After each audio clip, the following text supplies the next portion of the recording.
warahmatullahi wabarakatuh. Selamat pagi, salam sejahtera untuk kita semua. Perkenalkan, nama saya Tauhida Bahtiar, SSI MPD.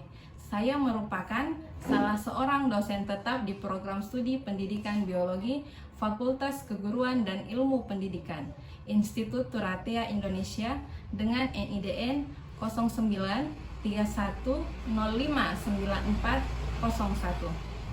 Video ini dibuat sebagai bentuk pernyataan diri dosen dalam unjuk kerja Tridharma Perguruan Tinggi atau disingkat PDD UKT-PT, bidang pengajaran sebagai salah satu komponen penilaian dalam sertifikasi dosen tahun 2025.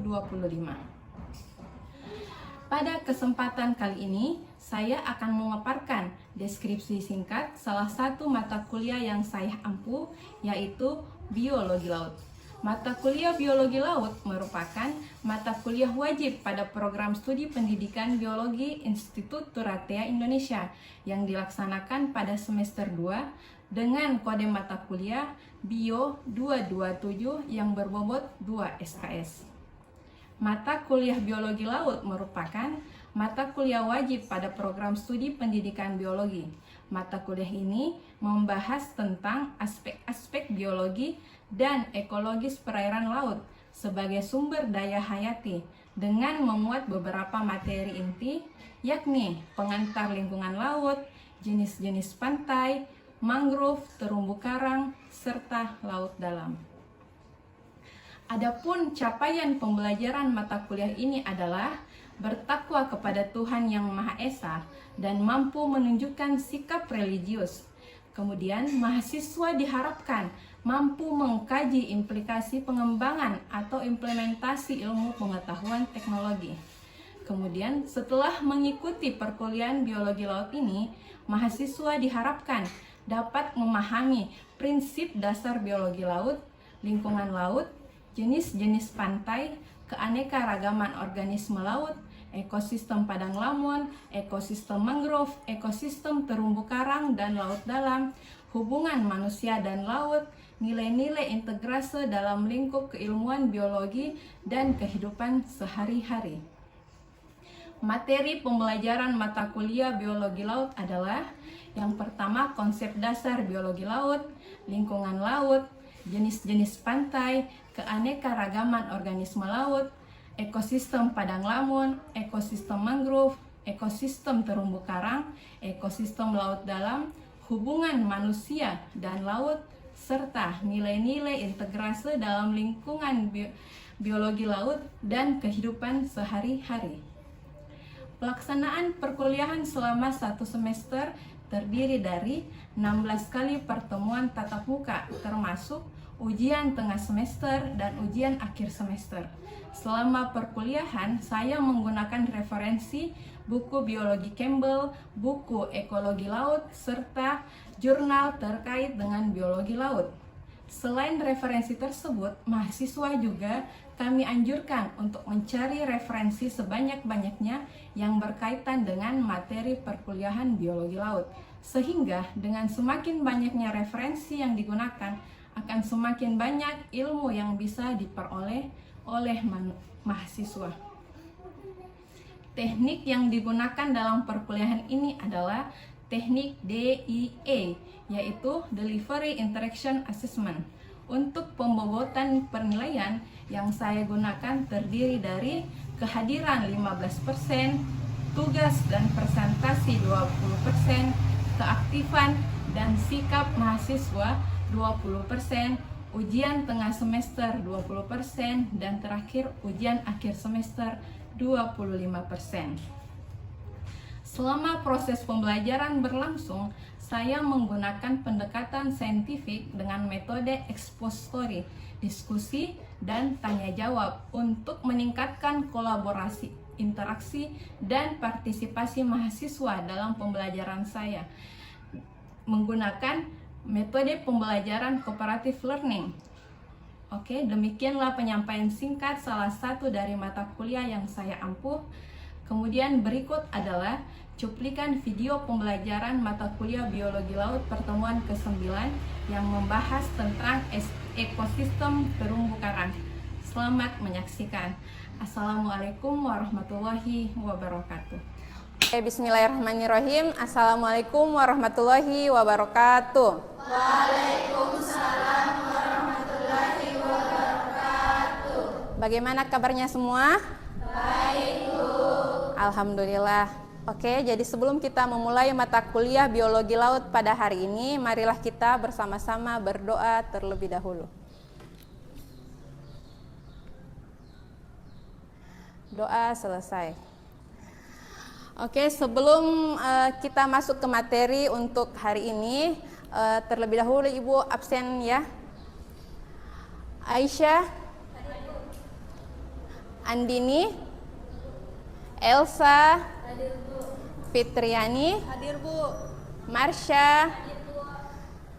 Nurjian, hadir, Bu. Nur Andini Adriani. Oke, semua sudah disebut? Sudah, Bu. Oke, alhamdulillah. Jadi materi kita pada hari ini mata kuliah biologi laut tentang ekosistem terumbu karang.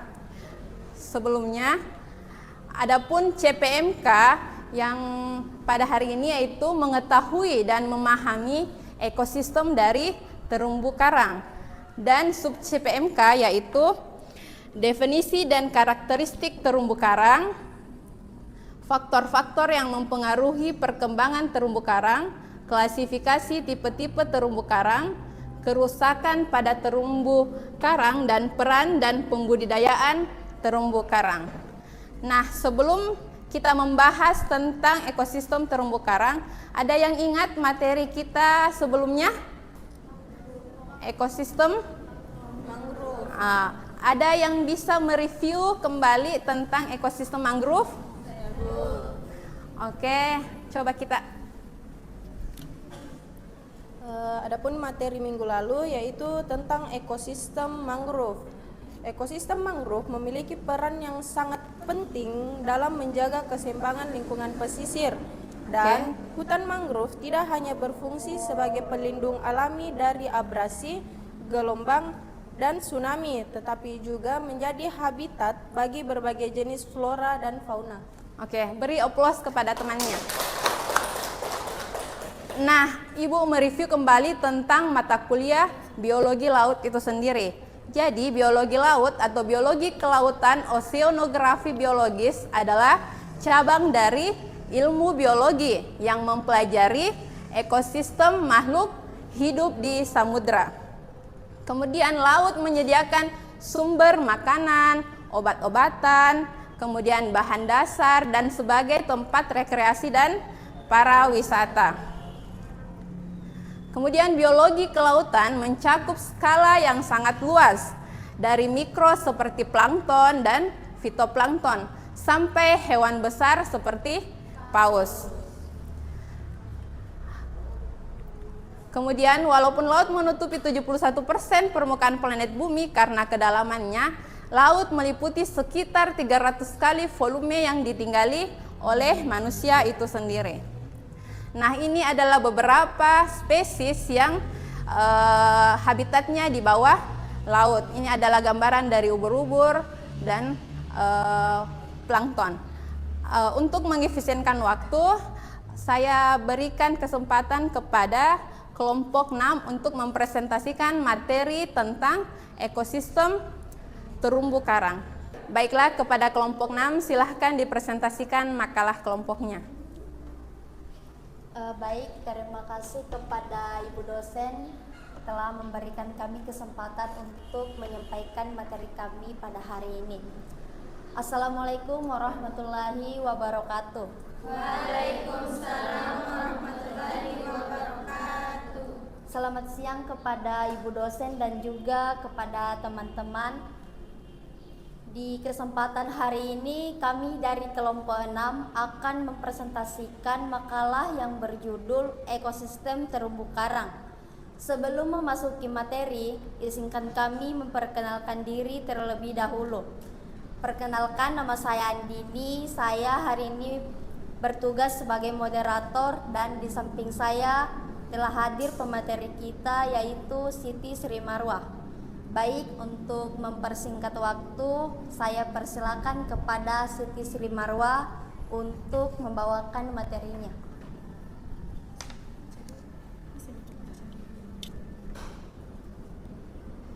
Apa sih dari pengertian dari terumbu karang? Terumbu karang merupakan salah satu komponen utama sumber daya pesisir dan laut utama. Terumbu karang merupakan kumpulan fauna laut yang berkumpul menjadi satu membentuk terumbu. Jenis-jenis terumbu karang: 1. Terumbu karang tepi atau fringing reefs. 2. Terumbu karang penghalang atau barrier reefs. 3. Terumbu karang cincin atau atolls. Dan 4. Terumbu karang datar atau patch reefs. Fungsi terumbu karang yaitu 1. Pelindung ekosistem pantai. 2. Terumbu karang sebagai penghasil oksigen. 3. Objek wisata. 4. Daerah penelitian. Penyebab kerusakan terumbu karang yaitu 1. Kependudukan dan kemiskinan. 2. Tingkat konsumsi berlebihan dan kesenjangan sumber daya alam. 3. Kelembagaan dan penegakan hukum. 4. Rendahnya pemahaman tentang ekosistem. Dan 5. Kegagalan sistem ekonomi dan kebijakan dalam penelitian ekosistem. Upaya untuk menyelamatkan terumbu karang yaitu 1. Perlunya kesadaran manusia. 2. Peranan pemerintah. Dan 3. Upaya perlindungan lingkungan secara global. Itu materi yang dapat saya sampaikan. Saya kembalikan kepada moderator. Baik, itulah materi yang kami presentasikan pada hari ini. Kepada teman-teman yang ingin bertanya, silakan mengangkat tangannya. Silakan. Oke. Baik, terima kasih atas kesempatan yang diberikan kepada kelompok kami, yaitu kelompok 2. Pertanyaannya adalah, jika terumbu karang punah, apa konsekuensi ekologis terbesar yang mungkin terjadi? Baik, itulah pertanyaan dari kami. Oke, terima kasih. Selanjutnya, persilahkan dulu 3 penanya. Ada lagi yang ingin bertanya? Oke, silahkan moderator pilih 2 penanya lagi.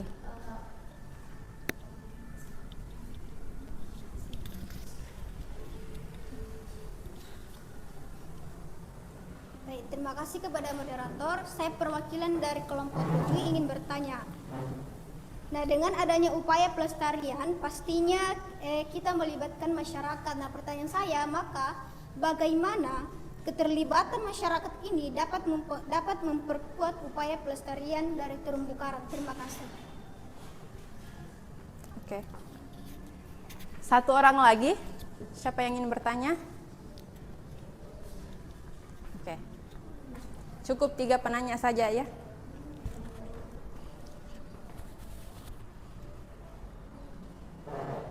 Baik, terima kasih. Saya perwakilan dari kelompok 4. Pertanyaan saya, sejauh mana mikroplastik dapat berdampak langsung dan tidak langsung terhadap fisiologi dan ekologi karang? Terima kasih.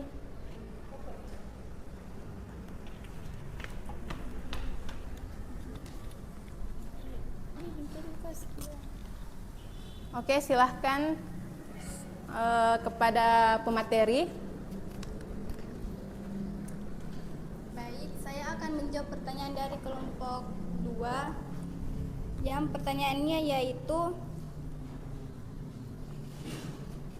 jika terumbu karang punah, apa konsekuensi ekologis terbesar yang mungkin terjadi? Jadi, jika terumbu karang punah, konsekuensi ekologis terbesar yang mungkin terjadi adalah runtuhnya rantai makanan. Laut terumbu karang merupakan habitat bagi berbagai spesies laut. Kepunahannya akan menyebabkan hilangnya tempat hidup dan sumber makanan bagi organisme laut, yang pada akhirnya mengganggu keseimbangan ekosistem secara menyeluruh. Bagaimana kepada kelompok 2? Bisa diterima? Oke. Selanjutnya pertanyaan kedua dan ketiga.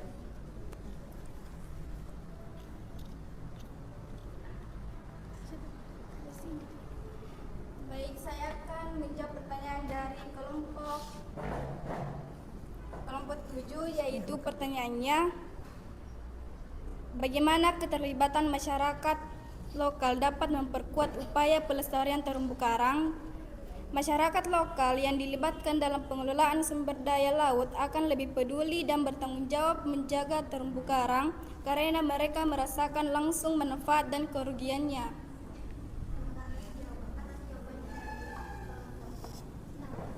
Oke, bisa diterima? Oke, alhamdulillah. Selanjutnya pertanyaan terakhir. Silahkan, apa bisa dijawab kelompok 6? Baik, saya akan menjawab pertanyaan dari kelompok 4, yaitu 1. Dampak mikroplastik terhadap terumbu karang. Dampak langsungnya pada fisiologi karang yaitu 1. Mikroplastik bisa melukai karang dan menyebabkan stres. 2. Karang bisa salah makan mikroplastik sehingga kekurangan nutrisi. 3. Hubungan karang dengan alga terganggu menyebabkan pemutihan. Dampak tidak langsungnya pada ekosistem terumbu karang yaitu 1. Mikroplastik membawa bakteri berbahaya yang menyebabkan penyakit karang. 2. Gangguan rantai makanan laut dari plankton hingga ikan. Bagaimana kepada kelompok 4? Terima kasih atas jawabannya, dapat saya terima. Baik, itulah materi yang sempat kami presentasikan pada hari ini. Terima kasih kepada teman-teman dan mohon maaf apabila penyampaian presentasi kami masih banyak kekurangan. Sekian, assalamualaikum warahmatullahi wabarakatuh. Waalaikumsalam warahmatullahi wabarakatuh. Oke, berikan aplaus kepada kelompok 6. Oke, jadi sangat menarik ya pembahasan tentang ekosistem terumbu karang. Jadi terumbu karang ini sangat penting bagi spesies-spesies yang ada di bawah laut, karena salah satu fungsi dari terumbu karang itu sendiri adalah sebagai tempat hidup atau habitat dari organisme-organisme yang ada di bawah laut. Sehingga apabila terumbu karang ini punah, maka akan mengakibatkan kepunahan kepada organisme-organisme yang hidup di bawah laut itu sendiri. Karena anggaplah ini terumbu karang sebagai rumah dari spesies atau organisme-organisme yang ada di bawah laut. Jadi terumbu karang ini sangat penting untuk melestarikan ekosistem dari ekosistem laut itu sendiri. Oke, bisa difahami semua tentang materi terumbu karang atau ekosistem terumbu karang pada hari ini? Bisa, insya Allah. Oke, itulah tadi presentasi dari kelompok 6. Kepada kelompok 6 kami ucapkan banyak terima kasih. Silahkan kembali ke tempatnya. Berikan aplaus kepada kelompok 6. Ya. Oke, ada yang bisa simpulkan dari pemaparan pemateri tadi? Ada yang bisa menyimpulkan? Satu orang? Saya, Bu. Oke, silahkan kepada Marsha.